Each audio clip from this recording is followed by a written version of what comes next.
La chaux est plus adaptée au bâti ancien, puisqu'on ne l'a pas choisi, mais il est fait avec la chaux.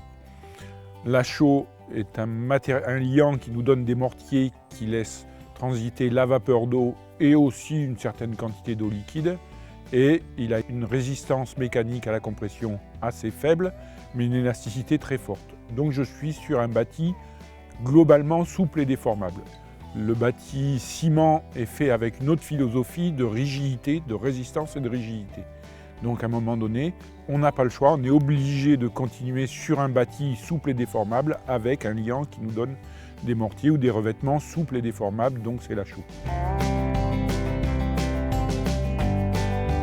Les enduits à la chaux ont la couleur du sable qu'ils contiennent. En revanche, les enduits au ciment sont de la couleur du ciment blanc ou gris ou de toute autre couleur pour les enduits modernes. L'enduit à la chaux est tendre, alors que l'enduit au ciment est beaucoup plus dur. L'enduit à la chaux s'égrène en le frottant, alors que l'enduit au ciment résiste à l'usure de surface.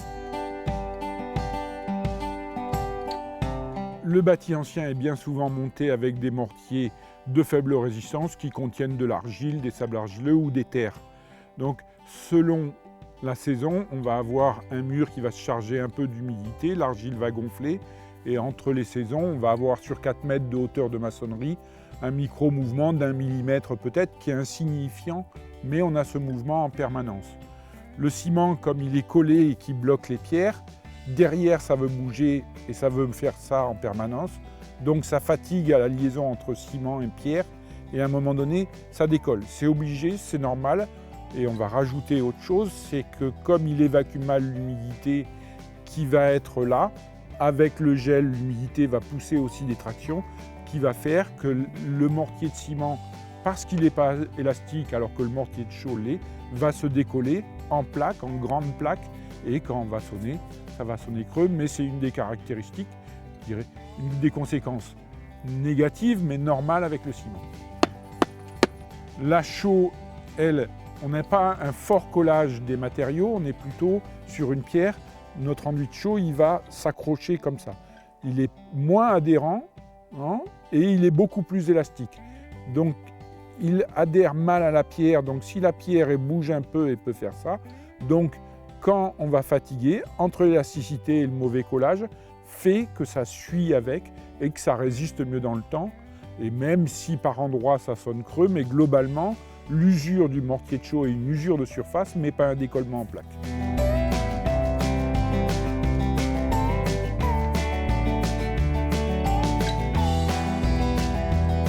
Le problème, c'est que la pierre qui est couverte par l'enduit au ciment, elle est bouffée en fait par la réaction chimique de l'eau mélangée au ciment et puis tu ne peux pas la remplacer derrière. Derrière, elle devient complètement creuse, quoi. Et ça, c'est creux. Voilà. Et ça s'en va. Alors, il n'y aurait que l'enduit qui s'en irait, ça irait. Le problème, c'est que ça s'en va en emmenant aussi la pierre. Du coup, ça atteint le bâti. L'enduit au ciment est rigide. Si le bâti subit des déformations, l'enduit va se fissurer. L'enduit à la chaux est souple et se déforme lorsque la construction subit des contraintes. La fissuration d'un enduit ancien peut arriver. Elle est souvent liée à la présence de particules très fines dans le sable qu'il contient. Les enduits au ciment sont imperméables. Ils empêchent l'entrée d'eau, mais ils interdisent aussi l'évacuation de l'eau remontant par capillarité dans les murs et de l'eau issue de la condensation. Par ailleurs, ils laissent peu migrer la vapeur d'eau. L'humidité a donc tendance à s'accumuler dans les murs enduits au ciment. Les risques de condensation et de moisissure augmentent alors. Des dégradations peuvent intervenir sur la pierre elle-même lorsqu'elle est tendre ou sur le mortier de terre ou de chaux servant de liant entre les pierres. Cette humidité du mur a aussi des conséquences en termes de confort thermique. En effet, la résistance thermique d'un mur humide est 2 fois plus faible que celle d'un mur sec. Par ailleurs, l'enduit ciment bloquant les transferts d'humidité vers l'extérieur, la vapeur d'eau sort à l'intérieur du bâtiment et provoque une sensation de froid.